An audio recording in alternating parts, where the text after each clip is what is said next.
betul-betul saya fans, seluruh keluargaku itu fans sama Bang Edis ini. Pak, kau tahu itu Bang Edis Iya, iya. Aduh, saya ingin mau apa namanya kalau Bang Edis itu belum menikah, saya mau lamar jadi mantuku.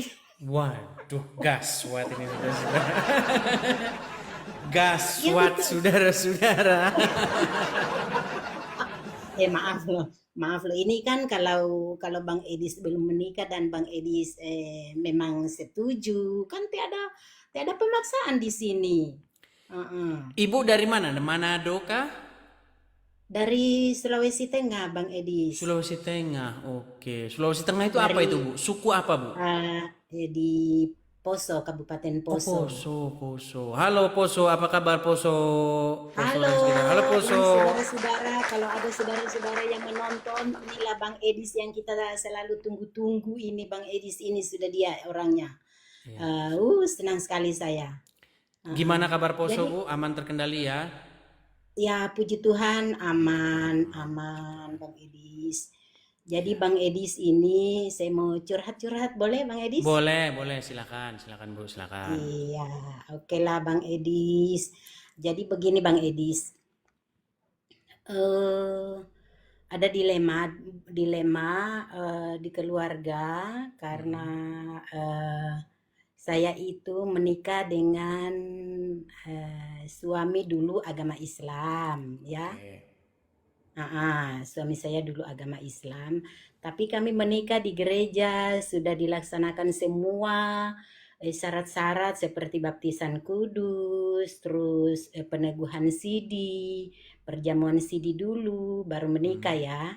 Nah, cuma kami itu menikah itu setelah beberapa tahun itu tanpa sepengetahuan saya, suami saya kembali lagi ke agamanya Bang Edis, ke agama Islam.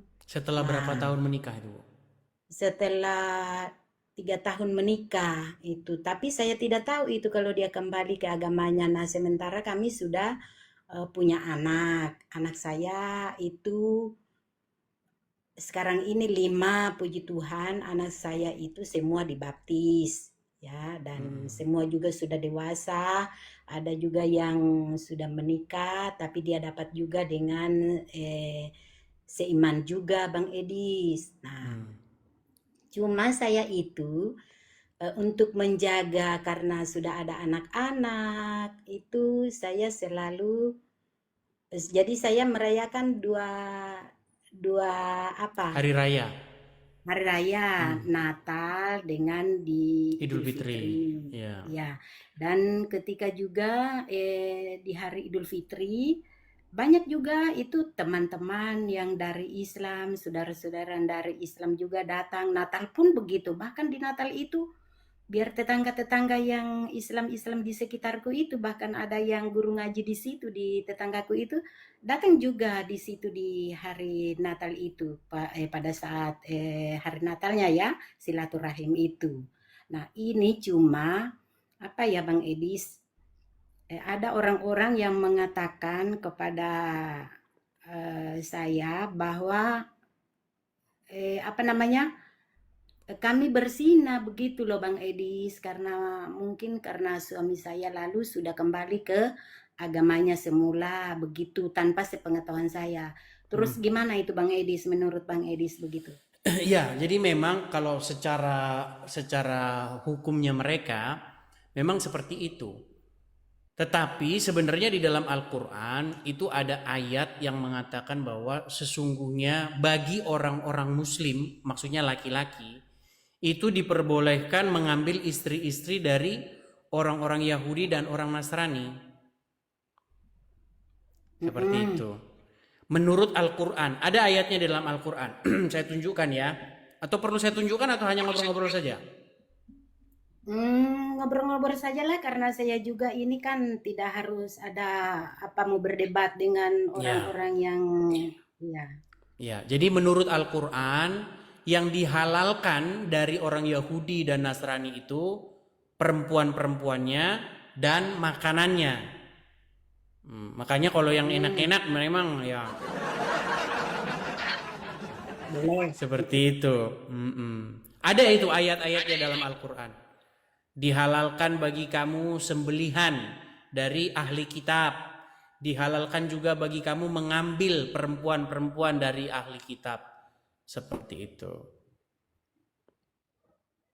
Jadi kesimpulannya bagaimana dengan Jadi sebenarnya kalau mereka katakan berzina seperti itu sebenarnya ya hal-hal yang ditambahkan belakangan. Karena di dalam agama Islam ini memang banyak hukum-hukum yang dia itu berasal dari luar Al-Quran. Karena memang didapati di dalam Al-Quran itu memang, ya mohon maaf saja, memang tidak lengkap seperti itu. Jadi ada banyak hukum-hukum yang diambil di luar Al-Quran. Seperti itu. Jadi kalau dikatakan bahwa si suaminya itu tadi kan sempat masuk Kristen kan? iya. Nah, kemudian dia murtad lagi masuk Islam kan? Baru akhirnya dikatakan lah, oh berarti kalian berzina kalau begitu. Kan begitu. Nah, bilang saja bahwa di dalam Al-Quran dihalalkan bagi orang-orang muslim itu untuk mengambil perempuan ahli kitab. Jadi di mana berzinanya begitu.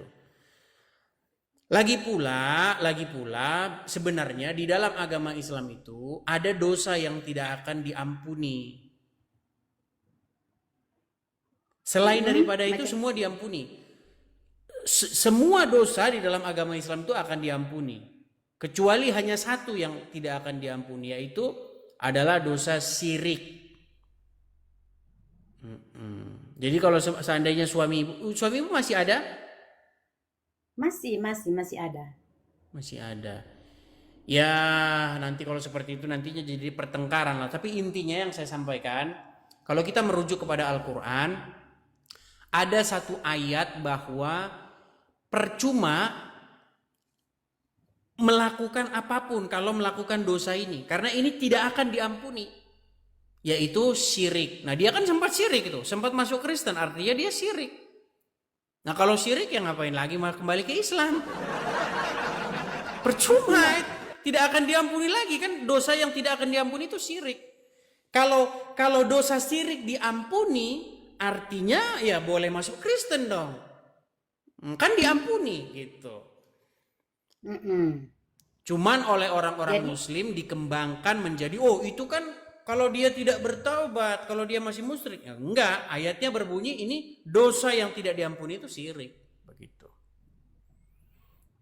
Berarti dalam hal ini saya tidak menanggung dosanya suami ya, Bang Idris. Apalagi kalau kita Kristen ya Bu ya. Kalau kita Kristen, sebenarnya hal-hal seperti itu tidak berkaitan dengan yang namanya perzinahan ataupun karena waktu pernikahan kan sudah dikuduskan di gereja kan. Nah, jadi sebenarnya tugas ibu adalah mengajak sang suami nobar sambil makan kacang goreng. Iya, ajak aja nobar begitu. Tapi ngomong-ngomong Bu, pernah nobar nggak sama suami nobar Edis TV, nonton bareng Edis TV?